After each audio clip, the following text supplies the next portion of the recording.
Et c'est la question de savoir si l'avortement est un droit, quand c'est un droit, et s'il y a des pays qui connaissent l'avortement comme un droit. Donc, malgré notre tendance à faire référence au droit à l'avortement quand on parle de l'avortement dans les lois, l'avortement, en fait, est rarement reconnu comme un droit en soi. Dans le droit international, on parle souvent des principes des droits humains à respecter autour de soins liés à l'avortement, mais on ne connaît pas l'avortement pour l'instant et en soi comme un droit.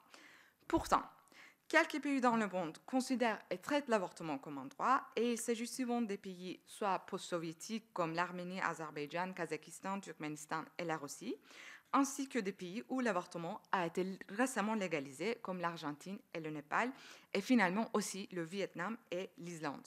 Donc en Arménie, Kazakhstan, Turkménistan et en Islande, les lois font référence soit au droit à l'interruption de grossesse ou droit à l'interruption artificielle de grossesse. La loi au Vietnam stipule que les femmes ont le droit à l'avortement et au Népal, la loi affirme que les femmes ont le droit à l'avortement sécurisé. Donc ce dernier, donc le cas de Népal, en fait référence à quelque chose bien attesté dans la recherche sur l'avortement, c'est à savoir que là où l'avortement est interdit, l'interdiction de l'avortement n'empêche pas les avortements de se produire, mais les rend plutôt dangereux et clandestins.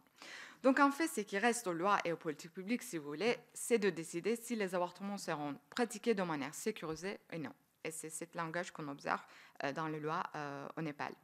Donc la deuxième chose que je voulais souligner est le fait que même si l'avortement est rarement reconnu comme un droit en soi, il y a quelques pays qui le font et on peut aussi faire ce choix en France ici.